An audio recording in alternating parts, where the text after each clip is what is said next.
More than 80% of our oceans have never been mapped, never seen, never touched by human eyes.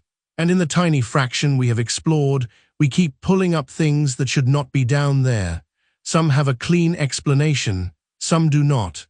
Tonight, we find out which is which.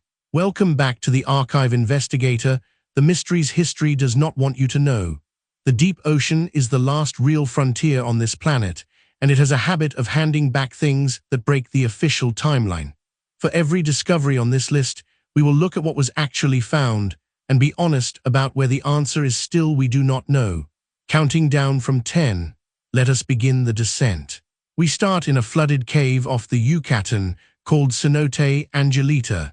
Divers descending past 30 meters report something impossible, a river underwater.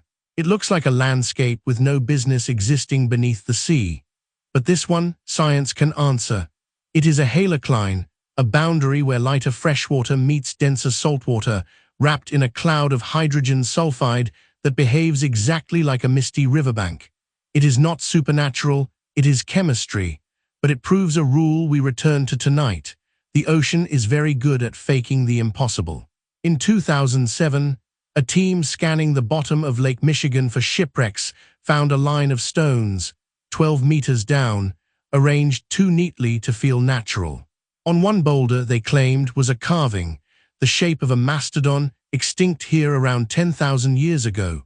If real, it would be Ice Age art at the bottom of a lake, but it has never been fully verified, and the human brain is wired to see animals in random cracks. A message from the Ice Age, or just stone? For now, nobody can say. In 2001, sonar sweeping the Gulf of Khambhat off India lit up with geometric shapes, straight lines, and what looked like a sunken city grid across kilometers of seabed. Dredging pulled up a piece of wood dated to around 9,500 years old. If man-made and that old, it would rewrite the story of civilization. But critics argue the artifacts could be natural, and one piece of driftwood proves nothing. It is not a cover-up, it is an unresolved fight. Off the island of Bimini lies a half-mile line of flat, rectangular limestone blocks, laid out so straight that divers in 1968 were convinced they had found a man-made road. And the timing was almost too perfect. A famous psychic had predicted a piece of Atlantis would rise near Bimini that exact year. But most geologists say it is beak rock, a natural stone that cracks into regular block-like segments, probably natural. Yet a few blocks appear stacked, and the line makes turns pure geology does not always explain. Not 100% closed.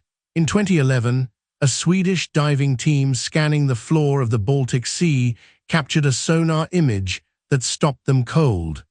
A perfectly circular object, 60 meters across, with a long track carved into the seabed leading right up to it. People compared it to a crashed spaceship, and the team claimed their equipment failed whenever they got close. But geologists who examined the samples reached a quieter conclusion, most likely a glacial deposit, rock dropped by a retreating ice sheet. That is the evidence-based verdict. Still, the near-perfect circle and those reported failures are why this image never quite goes away. Off the coast of Yonaguni, Japan, a diver in 1986 swam over something enormous. A formation of terrace stone with flat platforms, sharp right angles, and features that look unmistakably like steps and walls. This is the one that genuinely divides scientists. One marine geologist argues it is a man-made monument, possibly 10,000 years old. Another counters that sandstone naturally fractures along straight lines, and the ocean did the carving. Both are credentialed, both looked at the same rock, and they still disagree. That is what makes Yonaguni different from internet myths. The debate is real and unresolved. We are halfway down. Quick question before we go deeper. Of everything so far, which one do you think is actually man-made? Drop it in the comments.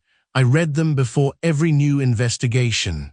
For centuries, the city of Dwarka existed only in ancient Indian text, the legendary home of a god-king swallowed by the sea, until marine archaeologists diving off Gujarat began finding walls and foundations exactly where the old texts said a city should be. The submerged ruins are real, that is not in dispute. What is debated is their age, and whether they connect to the legend at all. But there is a lesson buried in Dwarka that carries into the top three. Sometimes the myth was standing on top of something real the whole time. The next three are where the ground gets harder to dismiss. Greek historians wrote of a great Egyptian port called Thonis-Heracleion, and for over 1,000 years scholars assumed it was legend. Then, in the year 2000, an underwater team found it. An entire city, intact, under the Mediterranean near Egypt. Colossal statues, temple ruins, dozens of shipwrecks, gold coins and jewelry preserved in the mud for more than 1,000 years. Here the skeptic's job flips. Thonis-Heracleion proves that dismissing a legend outright can be as wrong as believing it blindly. The historians were right all along. 9,000 years ago, off the coast of Israel, there was a village. We know because it is still there. Atlit is a complete Neolithic settlement, houses, wells and human skeletons perfectly preserved. And at its center stands the strangest detail, a semicircle of 7 massive standing stones set around a freshwater spring. A Stone Age monument, drowned by the rising sea, still standing in a silent circle at the bottom of the Mediterranean. At number 1, the most unsettling object on this list, precisely because it is completely, unquestionably real. In 1901, sponge divers off the Greek island of Antikythera hauled up a shapeless lump of corroded bronze. It sat ignored until someone noticed gears inside it. Tiny, precise, interlocking gears. It was a mechanical computer, more than 2,000 years old, built to predict eclipses and model the movements of the planets. Nothing of comparable complexity appears again for 1,400 years. It is not a hoax. It was authenticated, X-rayed, and reconstructed by mainstream scientists, and that is exactly what makes it terrifying. Somebody, 2,000 years ago, built a machine that history says should have been impossible, and then it was lost at the bottom of the sea, and the knowledge to build it vanished with it. 10 discoveries, a few the ocean faked, several are honest debates, and a handful simply do not fit the story we were taught. The ocean still hides more than 80% of itself. Whatever else is down there is still waiting. If this investigation was worth your time, subscribe. A new file opens every few days. Which of these 10 do you believe should not exist? I will see you on the next descent.